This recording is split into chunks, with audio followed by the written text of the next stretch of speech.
From the guy who made the first few episodes of The Walking Dead comes a film so quietly hopeful, deliberately paced, and unassuming, it totally bombed in theaters because everyone went to see Speed instead.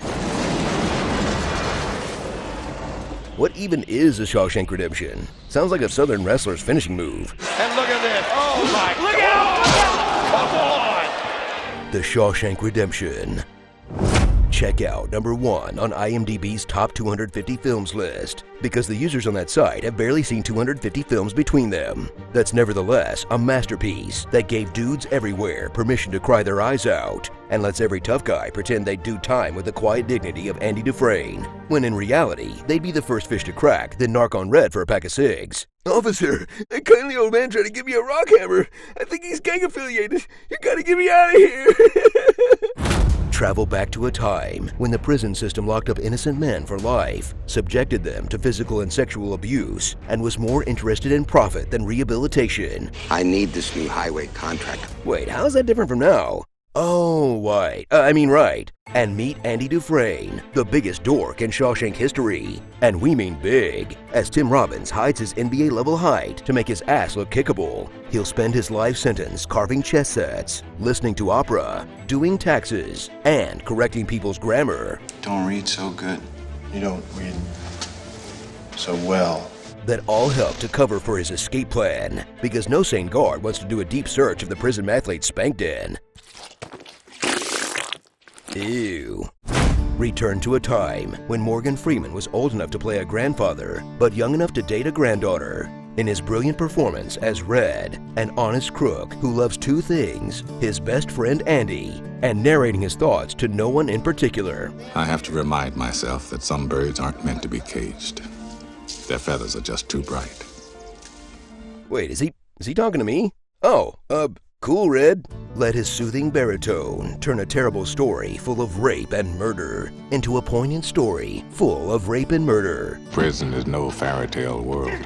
He never said who did it, but we all knew. That ends up feeling like a Greek tragedy told entirely through ASMR videos. I hope I can make it across the border. I hope to see my friend and shake his hand.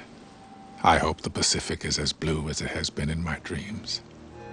I hope. If you start scraping a hairbrush, I'm just gonna pass right out. So dive back into the septic tank for this classic saga of one film's quest to win an Oscar, only to lose out to Forrest Gump. That was criminally underrated when it came out, because Oscar-worthy dramas are like a box of chocolates. They sound good, but you've had your fill after 2 or 3. In this genuinely great film about never giving up on your shitty pipe dream. This is a shitty pipe dreams. Because sometimes shitty pipe dreams do come true. Starring #Dufresne the Police, Morgan Not Freeman, Norton Futilities, Hillbilly Felony, Put Your Hand on That Wall, Arthur Conzarelli, Brooks and Dunn, and after the COVID restrictions get lifted,